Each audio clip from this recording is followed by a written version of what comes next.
Hey Siri, play Moonlight Sonata. Now playing Moonlight Sonata by Classical Piano Music Masters. So, I recently decided to do something drastic in the 21st century. I quit social media. Okay, I didn't entirely quit, I just took a break from it. So, this wasn't some random idea. If anything, it was actually triggered by a post I saw, which at the time I think it was intended for good or to be helpful, but it just felt like a lot of pressure. And then I found myself asking, why am I here? But more importantly, why don't I just leave? It is our biological wiring to want to belong to a group, the pack. And it's a very human sentiment that these platforms have played into. Like, don't you remember a time before social media, before smartphones? Yeah, neither do I. A friend spoke about the initial anxiety of logging off social media, but that was the thing. I didn't feel that. If anything, I felt relieved. It's amazing the very palpable weight off you can feel when you take off social media. It's almost like that relief when the final annoying drone of the neighborhood generator goes off. I made a fairly recent vlog on how I went 48 hours without my phone. And no, I do not enjoy depriving myself of things. 48 hours without my phone. How hard can it be? You don't know why it's going on.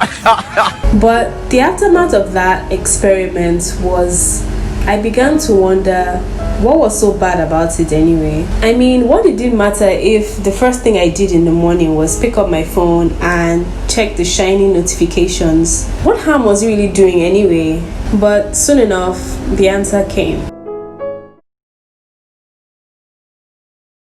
As cliche as it sounds, it was bliss. I mean, at some point, I even became uneasy at how much I was enjoying it, this break. And so that posed a brand new problem. Was I quitting social media entirely? I mean, I decided a few months back that I was finally comfortable with giving back and sharing what I learned from books and life and observation over the few years of my adult life. And that was potentially where social media could come in.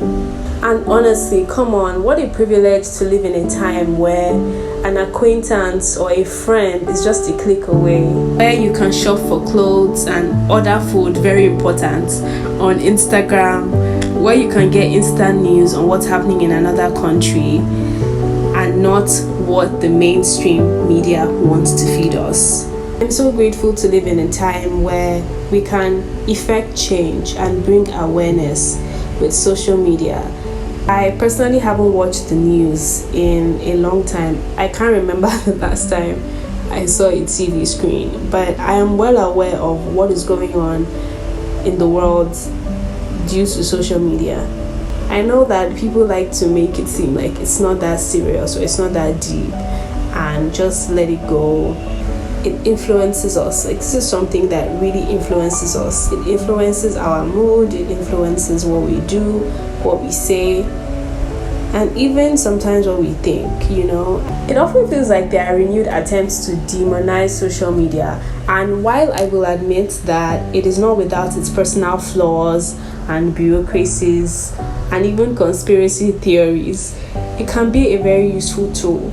I think it also helps me to remember that there are actual people behind the screens, whether anon or not, whether faceless or not. These are actual people, at least I hope. I think the main trick is to define our relationship with social media. And I know that sounds dramatic, but it's also really not. Hear me out. Realize that it's an accessory which is designed to somehow make life easier. And I still struggle with that, this partnership. I just want to get to the point where it's like I use it, but it doesn't use me. You feel? This reminds me of a quote by the late Dr. Miles Monroe, who said, When purpose is not known, abuse is inevitable. Now, I'm sure it didn't mean it in this particular context, but isn't it interesting how perfectly it fits? So, I'd like to leave you with this thought, this question. How can we utilize social media and our smartphones in general more effectively?